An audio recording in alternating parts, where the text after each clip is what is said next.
سورت المزمل، بہت سے لوگ اس کو مزمل پڑھتے ہیں، تو یہ مزمل ہے، زا کے اوپر شد ہے، اور باب کون سا ہے؟ تفاعل، یعنی تزمل تھا اصل میں، اور اس سے متزمل تھا، اور تا زا میں زم ہو گئی تو مزمل ہو گیا۔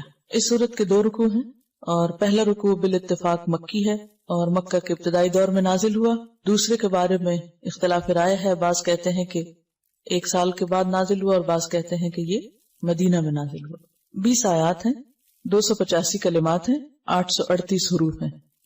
اس پارے کا چونکہ مرکزی مضمون دعوت اللہ ہے، تو اس صورت میں دعوت دینے والے کو جس اخلاق اور جس ہتھیار سے لیس ہونا چاہیے، اللہ کے ساتھ جیسا تعلق مطلوب ہے، اس کے بارے میں بات کی گئی ہے کہ داعی کی جو پرسنل خصوصیات ہیں، اس کی اپنی زندگی میں اس کا ذاتی رویہ اور اس کا علم اور اس کی عبادت اور اس کا تقوی اور جو اخلاق اس کے اندر ہونا چاہیے، اس کی یاد دہانی ہے اس میں، کیونکہ دعویٰ کا کام آسان کام نہیں، یہ ایک بھاری کام ہے، اور بھاری کام کے لیے ہمت بھی زیادہ چاہیے ہوتی ہے۔ جنوں کے اندر شاید ہم سے زیادہ طاقت ہے، اس لیے انہوں نے پہلی دفعہ ہی سن کر بھرپور کام شروع کر دیا، اور غلط خیالات پر بھی بھرپور تنقید، اور بھرپور طریقے سے میسج کنوے کر کے توحید کی بھرپور دعوت۔ اسی طرح انسان خواہ جسمانی طور پر کمزوری کیوں نہ ہو، لیکن اگر اس کا ایمان مضبوط ہے، وہ اندر سے مضبوط ہے، اس کا اللہ سے تعلق مضبوط ہے، تو پھر وہ بڑے بڑے جنوں سے نمٹنا جانتا ہے، جیسا کہ اس میں فرعون کا ذکر آئے گا، اور بالکل ابتدائی دور کی صورتوں میں سے ہے سورۃ المزمل۔ اب حیران ہو رہی تھی کہ شروع میں ہی اللہ سبحانہ وتعالیٰ نے فرعون کا ذکر کر دیا، کیونکہ نبی صلی اللہ علیہ وسلم کو مکہ میں ایسے ہی لوگوں سے واسطہ تھا، اور ہر ایک کے ایمان کے بقدر اس کا امتحان ہوتا ہے، امتحان بقدر ایمان، اور جتنا کسی کا ایمان مضبوط ہوگا اتنا ہی اس کا سخت امتحان ہوگا، اور جتنا اللہ سے تعلق مضبوط ہوگا اس میں کامیاب ہوگا۔ اور اس کامیابی کے لیے بے حد ضروری ہے کہ انسان کے اندر مضبوطی ہو، اور وہ مضبوطی آ نہیں سکتی جب تک انسان قرآن سے گہرا تعلق نہ رکھتا ہو، اور خاص طور پر رات کی نماز میں قرآن کی قرات کے ساتھ قیام کی عادت نہ ہو۔ یہ ایک ضروری خصوصیت اور ضروری شرط ہے جس کا ذکر یہاں ملے گا۔ یا ایھا المزمل، یا ایھا، یا کیا ہے؟ حرف ندا، اور ایو کا معنی ہوتا ہے کون سا یا جون سا، جس، کس، یعنی ایو کا لفظ ان معنوں میں استعمال ہوتا ہے، یا کیا، کون سا کیا، اور ہا جو ہے یہ حرف تنبیہ ہے اور فصل کے لیے آتا ہے۔ فصل کا مطلب ہوتا ہے الگ کرنا، تو حرف ندا اور منادا کے بیچ میں جبکہ منادا معرف باللام ہو، یہ بات سمجھ آ رہی میری؟ منادا معرف باللام، معرف باللام کا کیا معنی؟ کہ ال کے ساتھ شروع ہو رہا ہو، تو ان کو باہم ملانے کے لیے درمیان میں آتا ہے ایھا۔ یا ایھا، اے وہ جو، المزمل، مزمل تزمل سے، باب تفاعل، اور اصل میں تھا متزمل، متفاعل کے وزن پر، تا کو زا میں مدغم کر دیا گیا، اور روٹ اس کا کیا ہے؟ زا ما لا، زا میم لام، اور تزمل کا معنی ہوتا ہے اپنے اوپر چادر یا کوئی کپڑا لپیٹنا۔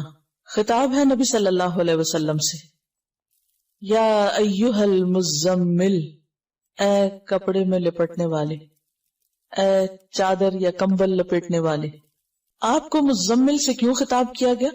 اس کی ایک وجہ تو یہ بیان کی جاتی ہے کہ نبی صلی اللہ علیہ وسلم نے جب پہلی مرتبہ جبریل علیہ السلام کو دیکھا تو آپ کے اوپر ایک بہت دہشت تھی اور خوف تھا اور لرزہ طاری تھا۔ آپ گھر پہ تشریف لائے اور حضرت خدیجہ سے کہا، زملونی زملونی، مجھے کمبل اڑھا دو، کمبل اڑھا دو، یعنی ایک طرح سے پروٹیکشن کے لیے اور اپنے آپ کو سمیٹنے کے لیے۔ اور یہ تو چونکہ نقطہ آغاز تھا، اس کے بعد ابھی مزید آپ پر ذمہ داری ڈالی جانا تھی، لہذا آئندہ جب آپ کو پکارا گیا تو اس نام سے پکارا گیا، اے کپڑا لپیٹنے والے۔ اور عربوں میں دستور یہ ہوتا ہے کہ جب کسی کو خطاب کیا جاتا ہے تو اس کے حال کا ذکر کر کے اس کو بلایا جاتا ہے، اور یہ ایک محبت کا انداز ہوتا ہے۔ مثلا اس کی بہت سی مثالیں آپ کو ملے گی۔ ایک مرتبہ حضرت علی رضی اللہ تعالیٰ عنہ حضرت فاطمہ سے کچھ رنجیدہ ہو گئے، کچھ ناراضگی ہو گئی، تو گھر چھوڑ کے مسجد میں چلے گئے اور مسجد کے فرش پر لیٹے ہوئے تھے، آپ کے جسم کے اوپر مٹی لگ گئی. نبی صلی اللہ علیہ وسلم حضرت علی کو تلاش کر رہے تھے اور کرتے کرتے جب مسجد میں گئے تو کہا یا ابا تراب، اے مٹی والے، یعنی یا مٹی میں لپٹے ہوئے یا لتھڑے ہوئے اٹھو تم. اسی طرح حضرت ابو ہریرہ جو تھے ان کو بلیوں سے بہت پیار تھا تو ان کا نام ابو ہریرہ رکھ دیا گیا. اسی طرح کچھ اور بھی آپ کو ایسے نام ملیں گے یا کنیتیں ملیں گی کہ جو انسان کے حال کو یا اس کے شوق کو یا اس کے کام کو واضح کرتی ہے. تو نبی صلی اللہ علیہ وسلم نے چونکہ پہلی وحی کے بعد کپڑا اوڑھ لیا تو وہ ایک اتنا پیار بھرا انداز تھا کہ اللہ سبحانہ وتعالیٰ نے اس کو یاد کرایا اور فرمایا یا ایھا المزمل، اے کپڑا لپیٹنے والے. اب کپڑا لپیٹنے کا وقت نہیں، اب کیا ہے؟ اب تو کام کا وقت ہے. آپ ڈرے نہیں، گھبرائے نہیں، یعنی ایک طرح سے تسلی دی جا رہی ہے، محبت سے خطاب کیا جا رہا ہے. یا ایھا المزمل، اے مزمل، قم اللیلہ، قم اٹھو، فعل امر ہے قیام سے، اور قیام کہتے ہیں بیٹھے یا لیٹے ہوئے آدمی کا اٹھ کھڑا ہونا یا چلتے چلتے کھڑے ہو جانا. یعنی کوئی بیٹھا ہوا ہے تو بیٹھنا چھوڑ کے اٹھ جائے، یا لیٹا ہوا تو اٹھ جائے، یا پھر چل رہا ہے تو کھڑا ہو جائے. ان سب کے لیے کیا آتا ہے؟ قیام. قم اللیل، رات کو کھڑے ہو جاؤ.